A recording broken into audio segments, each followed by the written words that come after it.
Bismillah, Alhamdulillah, Assalatu wassalamu ala rasulillah, wa ala alihi wa sahbihi wa mawalah, wa la hawla wa la quwata illa billah, amma ba'du.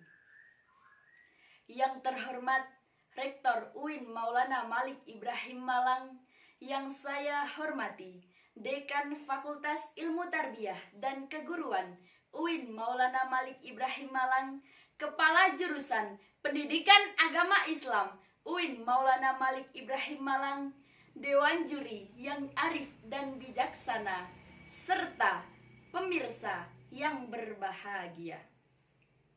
Puji syukur kehadirat Allah Subhanahu wa Ta'ala biqaulina alhamdulillahi rabbil alamin. Semoga perjumpaan ini menjadi perjumpaan yang barokah. Sholawat serta salam semoga tetap tercurahkan kepada Nabi akhir zaman Rasulullah Muhammad sallallahu alaihi wasallam, yang kita nantikan syafaatnya di hari akhirat kelak. Amin. Pemirsa yang saya hormati, pada kesempatan yang berbahagia ini, izinkanlah saya akan menyampaikan satu pembicaraan dengan judul Peran Generasi Muda dalam Mencegah Degradasi Moral Pemuda di Era Milenial. Pemirsa yang berbahagia, degradasi moral pemuda merupakan salah satu masalah sosial yang sering terjadi di masyarakat. Faktor penyebab terjadinya degradasi moral adalah pergaulan bebas, proses sosialisasi yang kurang sempurna, pengaruh budaya barat, kemajuan teknologi yang semakin pesat, kurangnya pengawasan dan perhatian dari orang tua, serta tingkat pendidikan yang rendah. Pemirsa yang saya hormati, fakta mengenai degradasi moral dapat kita lihat dari hasil survei BKKBN di Jabodetabek pada tahun 2017 bahwa 51 dari 100 orang remaja perempuan sudah tidak lagi perawan. Rentang usia remaja yang pernah melakukan hubungan seks di luar nikah adalah 13 sampai 18 tahun. Pada tahun 2018 disebutkan bahwa 15% dari remaja sudah pernah bahkan sering melakukan hubungan seks, dan 62% aborsi dilakukan oleh para remaja yang pastinya belum menikah. Fakta tersebut hanyalah secuil fakta di balik bobroknya moral pemuda saat ini. Padahal Allah Subhanahu wa Ta'ala telah melarang kita di dalam Quran surah Al-Isra ayat 32 yang berbunyi, Bismillahirrahmanirrahim. Wala taqrabuz zina innahu kana fahisyatan wa sa'a sabila. Dan janganlah kamu mendekati zina. Sesungguhnya zina itu adalah perbuatan yang keji dan termasuk ke dalam jalan yang buruk. Pemirsa, lalu apa yang harus kita lakukan untuk mencegah degradasi moral semakin merajalela?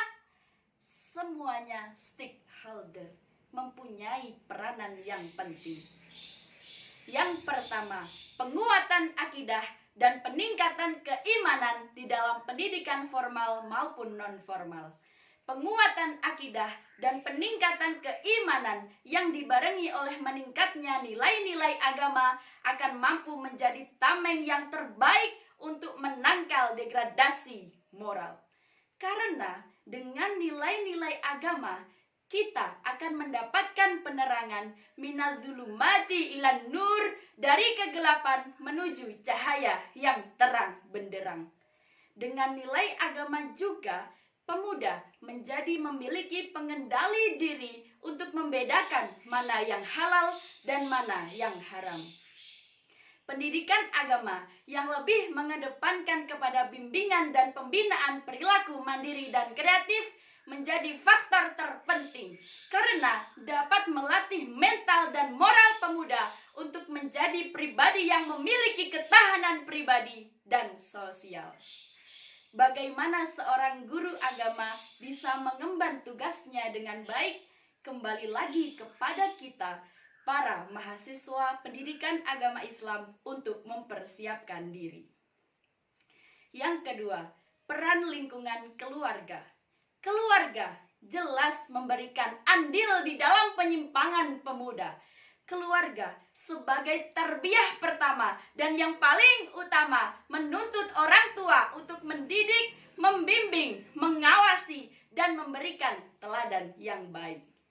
Oleh karena itu, jagalah keluarga kita dari kemaksiatan sebagaimana firman Allah di dalam Quran surah At-Tahrim ayat 6. Qu anfusakum wa ahlikum naro. Jagalah dirimu dan keluargamu dari api neraka. Yang ketiga, peran lingkungan pergaulan pemuda. Pergaulan seringkali menuntut para pemuda untuk mengikuti perilaku yang berkembang di dalamnya.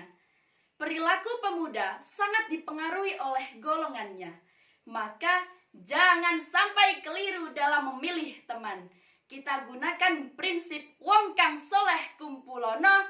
Insya Allah teman yang baik, teman yang soleh akan membawa kita menjadi pribadi yang solih dan solihah. Yang keempat, peran penegakan hukum atau sanksi. Ketegasan penegakan hukum atau sanksi mungkin saja bisa menjadi shock terapi atau terapi terkejut bagi para pemuda yang melakukan penyimpangan. Karena pemuda yang telah melakukan penyimpangan, hukum tidak boleh diperjualbelikan. Janganlah masalah menjadi uang. Hukum harus tegak sebagai keadilan dan memberikan efek jera kepada para pemuda yang melakukan penyimpangan. Yang kelima, peran lingkungan masyarakat. Lingkungan masyarakat yang baik maka akan membawa kepada pribadi pemuda yang baik. Lingkungan masyarakat yang religius maka akan memberikan warna yang religius juga kepada para pemuda. Namun sebaliknya, jika lingkungan masyarakat penuh dengan kemaksiatan, maka pemuda akan juga lahir menjadi pemuda yang penuh dengan kemaksiatan. Pemirsa yang berbahagia, dari uraian tadi dapat disimpulkan bahwa peran pemuda dalam menanggulangi degradasi moral dapat dilakukan dalam 5 aspek. Yang pertama yaitu penguatan akidah dan keimanan. Yang kedua, peran keluarga. Yang ketiga adalah pergaulan pemuda. Kemudian ada penegakan hukum dan lingkungan yang baik. Demikianlah yang dapat saya sampaikan. Apabila ada yang kurang berkenan, saya mohon maaf yang sebesar-besarnya. Terima kasih. Wassalamualaikum.